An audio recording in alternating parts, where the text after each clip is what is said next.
Hi friends, இது நம்ம civil and person channel. இன்னைக்கு நான் பார்க்க போகிற வீடியோ என்ன அப்படின்னா, கிரவுண்ட் ஃப்ளோரில் பில்லர் போட்டு கட்டியிருக்கோம். ஃபர்ஸ்ட் ஃப்ளோரில் பில்லர் தேவைதானா, என்னென்ன சைட்லாம் தேவைப்படும், எந்தெந்த சைட்லாம் தேவைப்படாது அப்படிங்கிற மாதிரி இந்த வீடியோ டீட்டெயிலாக எக்ஸ்பிளைன் பண்ணியிருக்கேன்.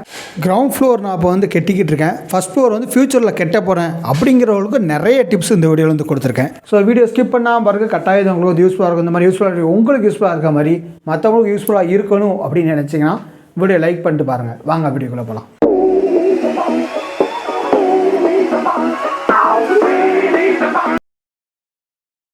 ஃபஸ்ட்டு வந்து நம்மளுக்கு வந்து என்ன புரியணும் அப்படின்னா, ஒரு பில்லர் நம்ம போடுறோம் அப்படின்னா அந்த பில்லரோட வேலை என்ன அப்படிங்கிற புரிதல் நமக்கு தேவை, சரிங்களா? ஸோ அந்த புரிதல் நமக்கு தெரிஞ்சால் மட்டும்தான் அந்த பில்லர் வந்து நமக்கு சைட்டுக்கு தேவையா தேவையில்லையா அப்படிங்கிறது நம்மளுக்கு வந்து தெரியும். இப்போ ஒரு ஃபஸ்ட் ஃப்ளோரில் நம்ம வந்து ஒரு பில்லர் போடுறோம் அப்படின்னா அந்த பில்லரோட வேலை என்ன அப்படின்னா, அந்த ரூஃபில் பீம் போட்டோம் அப்படின்னா அந்த பீமில் இருந்து நம்மளுக்கு அந்த பில்லரில் லோட் ட்ரான்ஸ்ஃபர் ஆகி கீழே உள்ள எர்த்துக்கு அதை வந்து கொண்டு போயிடும். அதுதான் அந்த பில்லரோட வேலை. இன்கேஸ் நம்ம அங்கே பில்லர் போடலை அப்படின்னா என்ன ஆகும் அப்படின்னா, அந்த லோடு எல்லாம் வந்து பார்த்தீங்கன்னா ஸ்லாபில் உட்காந்து ஸ்லாப் வழியாக நம்மளுக்கு வந்து கீழே எர்த்துக்கு போயிடுது, சரிங்களா? ஸோ இது எல்லாமே ஒன்று தானே. அப்போ நம்மளுக்கு பில்லர் போடாட்டினாலும் நம்மளுக்கு அந்த லோடு வந்து ட்ரான்ஸ்ஃபர் ஆகி கீழே போயிடுது.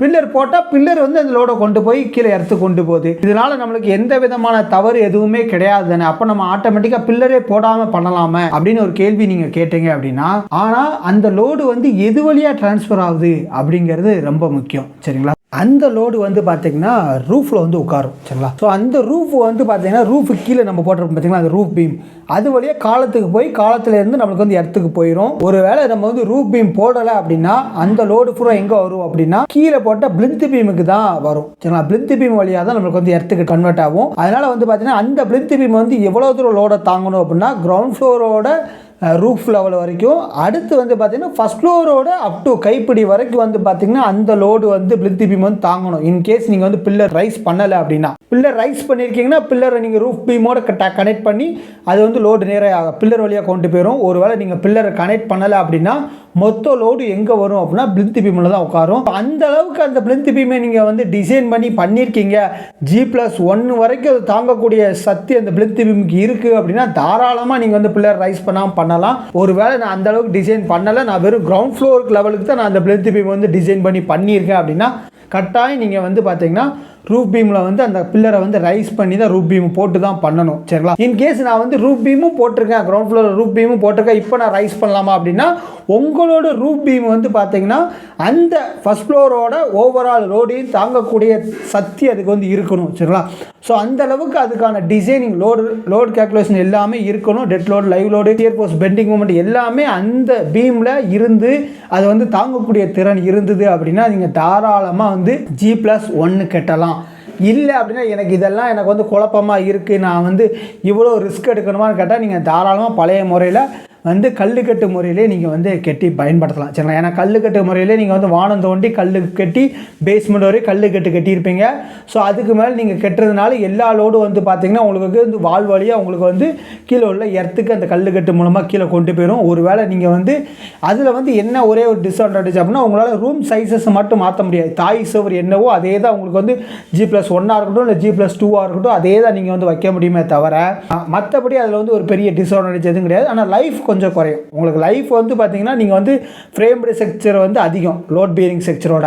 ஆனால் இந்த முறையில் வந்து பார்த்தீங்கன்னா நீங்கள் வந்து கரெக்டாக பண்ணால் மட்டும்தான் எந்த விதமான ஃபெயிலியர் எதுவுமே வராமல் இருக்கும். ஒருவேளை நீங்கள் தவறுறீங்க அப்படின்னா அந்த இடத்துல வந்து ஃபெயிலியர் நடக்கும். நீங்கள் வந்து கண்டிப்பான முறையில் வந்து பார்த்தீங்கன்னா பிளிந்த் பீம் வந்து நீங்கள் வந்து G+2 வந்து இல்லை G+1 நீங்கள் வந்து மேலே வந்து பில்லர் ரைஸ் பண்ணலை அப்படின்னா அதுக்கு தகுந்தாப்புல டிசைன் பண்ணுங்கள். அது மாதிரி ரூப் பீமும் வந்து பார்த்தீங்கன்னா அதுக்கு தகுந்தாப்புல முன்னக்கூட்டியே ப்ரீ பிளான் பண்ணி டிசைன் பண்ணுங்கள்.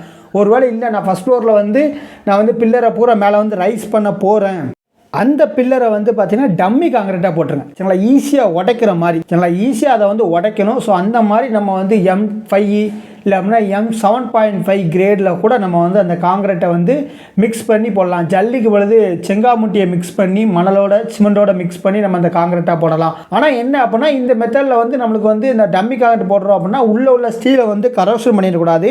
ஸோ ஸோ அதனால் வந்து பார்த்திங்கன்னா ஒரு ஆன்டி கரோஷன் கெமிக்கல் கோட்டிங் ஸ்டீலில் அடிச்சுட்டு நம்ம வந்து தாராளமாக ஒரு டம்மி காங்கிரீட் போடலாம். இல்லை அப்படின்னா 1 வருஷம், நான் 1.5 வருஷத்துக்குள்ளே, நான் 2 வருஷத்துக்குள்ளே நான் வீடு கட்ட போகிறேன் அப்படின்னா நீங்கள் வெறும் கரோஷன் கெமிக்கலை மட்டும் நீங்கள் வந்து மேலே ஸ்டீல் அடித்து டம்மி காங்கிரீட் கூட போடாமல் வெறும் லேப்பிங்க்கான லென்த்துக்கான கம்பியை மட்டும் வச்சாலே போதும். நீங்கள் ஆட்டோமேட்டிக்காக வந்து பார்த்தீங்கன்னா ஃபஸ்ட் ஃப்ளோருக்கு அதை வந்து அந்த பில்லரை வந்து ரைஸ் பண்ணுறதுக்கு ஈஸியாக இருக்கும். ஏன்னா இந்த சைட்டில் நம்மளுக்கு அதுதான் பிரச்சனையாக அமைஞ்சது. என்ன அப்படின்னா உடைக்க முடியல. ஏன்னா அவ்வளோ ஸ்ட்ராங்காக அந்த பில்லரை வந்து போட்டிருக்காங்க. அந்த பில்லர் எல்லாம் வந்து பார்த்திங்கன்னா M20 கிரேட்லேயோ இல்லை M25 கிரேட்லேயோ போட்டிருக்காங்க. நம்மளும் எவ்வளோ வந்து பார்த்திங்கன்னா அந்த மிஷினை வச்சு நம்ம வந்து ட்ரை பண்ணி பார்த்துட்டோம். பட் ஆனால் வந்து பார்த்திங்கன்னா அதை வந்து உடைக்கவே முடியல.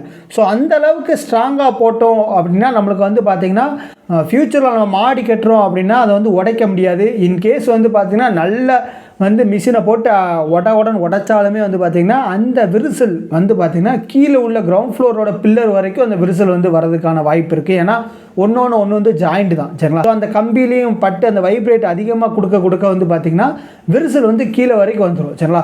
ஸோ அதனால் வந்து பார்த்திங்கன்னா ஓரளவு நீங்கள் வந்து பார்த்திங்கன்னா ரொம்ப ஹெவியாக வந்து அதை வந்து M25 கிரேடில் நான் காங்கிரீட்டாக போட்டுட்டேன், அது என்னால் உடைக்கவே முடியல அப்படின்னா நீங்கள் வந்து தாராளமாக வந்து பார்த்திங்கன்னா அதை உடைக்காமே பண்ணுங்கள், சரிங்களா? நீங்கள் பிளிந்த் பீமு, ரூப் பீமு எல்லாம் அதுக்கு இருந்தால் டிசைன் பண்ணியிருக்கீங்க அப்படின்னா, இல்லை அப்படின்னா ஒரு கிராஸ் வெரிஃபை கூட பண்ணிக்கோங்க. அதில் வந்து நான் இந்த ராடு போட்டிருக்கேன், இந்த பீம் சைஸ் நான் வந்து போட்டிருக்கேன். ஸோ இது வந்து எனக்கு வந்து ஃபஸ்ட் ஃப்ளோரை வந்து தாங்குமா அப்படின்னு ஒரு இன்ஜினியர்கிட்ட வந்து நீங்கள் வந்து கன்சல்ட் பண்ணி கூட பண்ணுங்கள்.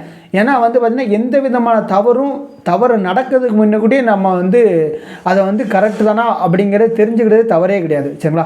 ஸோ அதனால் வந்து பார்த்திங்கன்னா ஒரு கன்சல்டிங் இன்ஜினியர்கிட்ட வந்து நீங்கள் என்ன சைஸ் போட்டிருக்கீங்க எல்லாமே கிராஸ் செக் பண்ணிவிட்டு நீங்கள் வந்து பில்டிங்கை வந்து ஒர்க்கை வந்து ஸ்டார்ட் பண்ணுங்கள். இப்படி நீங்கள் வந்து டம்மி காங்கிரீட் தான் போட்டிருக்கீங்க, ஈஸியாக உடைக்கக்கூடிய பாசிபிள் இருக்குது அப்படின்னா நீங்கள் தாராளமாக உடைச்சி அதுக்கும் வந்து பார்த்திங்கன்னா என்ன கம்பி போடணும், ரூப் பீம் வந்து என்ன சைஸில் பீம் போடணும், ரூப் திக்னஸ் என்ன எல்லாமே வந்து பார்த்திங்கன்னா நீங்கள் டிசைன் பண்ணியே ஸ்ட்ரக்சரல் டிசைன் பண்ணியே நீங்கள் வந்து பண்ணுங்கள்.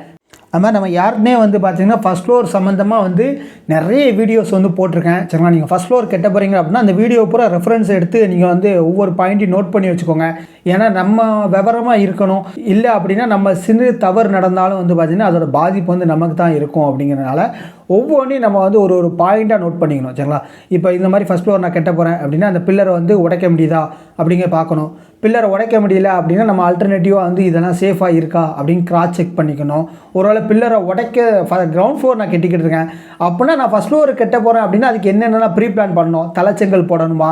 அப்போ 1 வருஷத்துக்குள்ள நான் கட்ட போகிறேன் அப்படின்னா தலைச்செங்கல் தேவையில்லை அப்படின்னு ப்ரீ பிளான் பண்ணிக்கணும். அந்த பில்லர் வந்து 1 வருஷத்துக்குள்ளே கட்ட போகிறேன் அப்படிங்கிறதுனால வந்து பார்த்திங்கன்னா அந்த பில்லரில் வந்து நான் வந்து வெறும் ஆன்டி ப்ரூவிங் கெமிக்கல் கோட்டிங் மட்டும் பண்ணிவிட்டு நான் வந்து பில்லரை வந்து கொஞ்ச நாள் கழித்து வந்து நம்ம வந்து ரைஸ் பண்ணிக்கலாம் அப்படின்னு பண்ணிக்கணும். இல்லை அப்படின்னா ஒரு 4-5 வருஷம் கழித்து கட்ட போகிறேன் அப்படின்னா நீங்கள் வந்து சிமெண்ட் மாற்றால் ஒரு கலவையை போட்டு விட்டு தண்ணியை மட்டும் வாட்டமாக கொடுத்து விட்டு அந்த இடத்துல அந்த பில்லருக்கு மட்டும் வந்து பார்த்திங்கன்னா டம்மி காங்கிரீட் போட்டு விட்டு பண்ணணும்.